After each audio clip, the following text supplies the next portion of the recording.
wicked. I released an early beta version of the Napster software during the summer, and it spread quickly by word of mouth. It hasn't stopped growing since.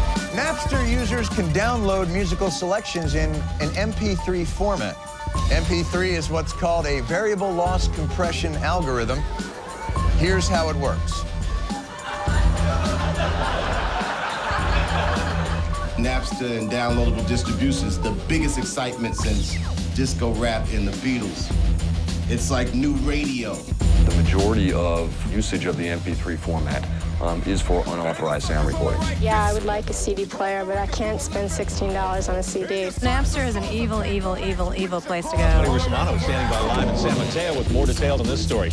As last fall semester wore on, hundreds quickly turned to millions, with the program spreading across college campuses like wildfire. I have never seen the industry under siege like this in the 30 years I've been in this business. It's very important that the internet go the legitimate route instead of becoming a haven for pirates. So you don't think this is stealing? Not at all, because you're just getting a few songs that you find interesting. The N-word, appeared, and we had to defend ourselves. Whether we like it or not, Napster has changed everything, and the record companies are sadly behind the curve. At its peak, nearly 60 million people used the site to swap music files from each other's computers for free. The whole internet could be re-architected by Napster-like technology. Napster is the tip of the iceberg. I think you're talking about the proverbial finger in the dike. Fuck Napster. 30 years ago, the San Francisco Symphony released its music on LPs. Then came cassettes. And now, of course, CDs. But in the very near future, you may be able to download their music from the internet. We met over the internet, and we knew each other for like 3 or 4 years or something before we ever met in person. We met the first time as a result of Napster. Sean flew down from Boston to Virginia to meet with some investors that I'd set up a meeting with. The doorbell rang. I was nervous for a brief second, kind of like going on a first date with someone you're starting a company with. And the door opened, and it was Fanning. He looked at me, he said, "You look exactly like I thought you'd look." And I said, "You look exactly like I thought you'd look." And he said, "Okay, great, let's go over the presentation." So we jumped into the PowerPoint and went through all the slides, and then got in my parents' minivan, and my dad drove us to our first investor pitch. I take issue with people who say, the moment I saw it, I knew it was going to be fucking huge and take over the universe. They're all lying. There's no possible way. No one had that conceptualization in the beginning. I don't even believe Fanning did. You're saying that people are going to download a client, put a client on their computers, and they're going to allow stuff on their hard drive to be shared. Most of the development of the web up until Napster was basically about information storage and information retrieval. It wasn't about connecting people to people. We're gonna download stuff from each other. I was like, nobody's gonna open up their hard drive like that. Nobody's gonna allow their bandwidth to be used. This sort of comes onto my radar, and it's really interesting. No one is going to share an MP3. That was my quote. No one's gonna share an MP3. And boy, was I wrong. I was so wrong.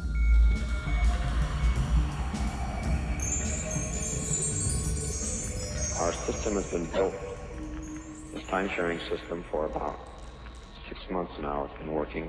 And in that time, we've gone from getting 1 console to getting about 6 working now, with 6 more due the rest of the spring. What is internet anyway?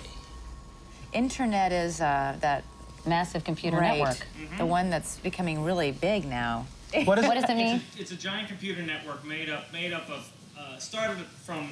Oh, I thought you were going to tell us what this was. It's like a computer billboard. It's not it's a computer billboard, but it's nationwide, and it's several universities and everything all joined together. And And others can access it. And it's getting bigger and bigger all the time. Just great. I wrote a piece back in 1990 that it would shortly be the case that everybody under 20 at that point would become native to a place where everybody over 20 at that point would always be an immigrant. So I was a young teenager, and I was running a BBS, which was somewhat sophomorically titled Realm of Darkness. But online in the BBS era meant connected to potentially 1, maybe 100 other people, maximum. And that's what was so profoundly different about the explosion of the internet, was that it was one network. So suddenly you could be connected to everyone. There are now a very large number of people that are online that are young.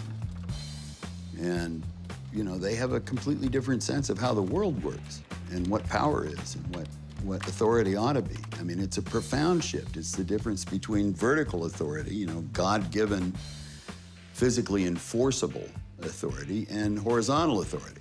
I've joked in the past that Fanning and I were like, well, where did you guys meet? And we were part of the, you know, Fanning and I were part of the same underground network of elite cyber criminals.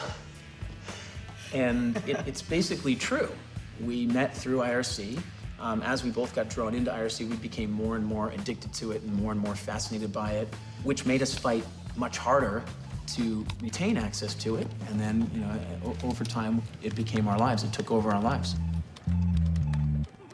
You're talking about revolutionizing the way we use computers and how we use the internet. Oh, absolutely. Revolutionizing. No, absolutely. I mean, this system, what's most interesting about it is you're interacting with peers. You're exchanging information with, you know, the person down the street. And we're just beginning. Oh, absolutely. Sean Fanning's one of the smartest people I've ever met. He was teaching himself how to program, and he saw this really simple way to find music that he could listen to on the internet. Here's a guy with no clout, no connections, 19 years old, and he really changed the way we think about the internet. It's hard to explain where things were at back then. I mean, I was 18. I hadn't really seen much of the world. You know, I didn't really, I think it was, I mean, the best way to say it is it kind of came from a very pure place. I was excited because he was my first. So I thought, you know, I really did think he was going to conquer the world. Everybody does with their first kid, right? You know, I was born in Brockton, and didn't have the most stable family. You know, they made their best effort, but I grew up with a stepdad, and we ended up in foster care a couple times. Brockton was just, Brockton was just no good. But, yeah. I mean, I don't want to talk too much about, like, money situation, but, like, you know, we grew up, like, not too well off, you know, and my mom and dad, there's 5 kids, and my dad was a delivery driver, you know, and they did the best they could, but then we moved down to the Cape. That's when he got into sports when we moved down to the Cape. Being in the sports, I think it got his mind off of other things so that life was a little easier for him. I think music helped him too, like sports. Every time he was on the computer, he had the radio there. And you know what I mean? Like, he was always listening to music. So there's really no surprise there that he ended up thinking of something that made sense to him as far as the music and the computer combined. I was fortunate to have an uncle who was into technology and gave me my first computer. There's a lot of insecurity that comes around being dependent on others, you know, to get by. And so, as a kid, it sort of influenced my social confidence at school. We moved around a lot. There was also kind of I didn't feel as connected to my family intellectually, and so I didn't really have many others at school either in that front. So it was sort of feeling a little bit lost and then displaced at times. Going online and finding people who had the same interests or I could learn from, and where there was your reputation was your own. It was not about, like, you know, how well off your family was or how well you dressed or how well you spoke or body language. It was about the merit of what you were saying, and I think that, for me, was just intoxicating. In the early days of the web, you know, the first time I ever saw music that was downloadable was a song that I put up on my homepage on the campus internet. It was an MP2 file. I guess that would have been 93, around that time. And there were very few people out there who could play it because you either change it into another file format or have a special card to play it. For anyone who had been downloading stuff from the internet, it was such a colossal pain in the ass. It's not funny, even for technical people. It was a process and a constant, like, trying to get bits and pieces of files and reconnect them all together, and that was kind of a pain in the ass. You know, 1998 was when it really felt like, okay, this is real. This is the way I'm going to listen to music. It became clear that the computer was going to be the place that we would store our music. Then you started looking for tools to get the music into the computer, tools to play it back, tools to manage it. I remember the first MP3 I ever downloaded, and I remember the first time I ever, basically ever played a track from the internet. And I remember just thinking, even though it's just information, it's just audio, there's such a crazy amount of emotion. The fact that you could kind of share emotion over the internet, it was really wild to think that something so important to you, you could just trade so freely. So I think it was, it's hard to quantify how important it was. I was a freshman at Northeastern University in Boston. One of my roommates was into MP3s. He would skip class and sit home and download music, and he was always complaining about how unreliable the technology was. And so, What were his favorite bands, do you remember? I don't know. He listened to a lot of really weird stuff. I had very incompatible tastes with him, but... Like every roommate in college. Yeah, that's why it was a struggle. I didn't want to make it any easier for him to find that music.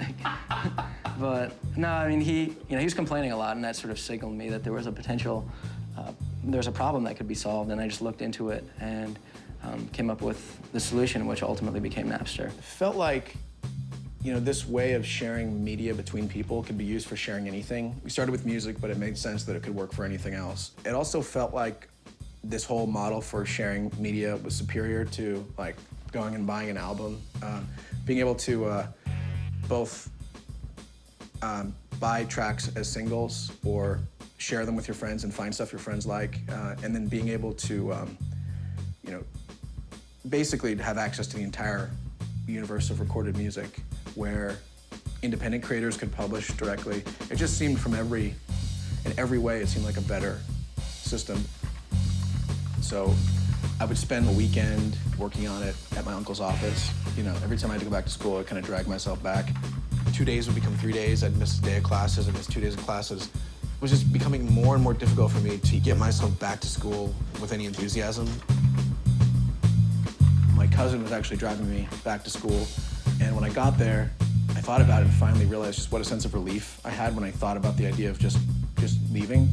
And that was the last time I really ever came close to the campus, didn't pick up any of my stuff, didn't tell my roommates, just went back. And I remember just feeling so excited. He came in, and he was just like, I need to talk to you guys, it's really important. I'm like, okay, Sean. And so he came in, and he says, you're not gonna be happy about this. And he was looking at me, and I'm like, what? And he's like, I'm gonna drop out of school. And I said, oh, no, why would you do that? And he said, you don't understand, I have this idea, I have to go with it now. I have to do it now. It's now or never. I feel like this is the time for me to do it.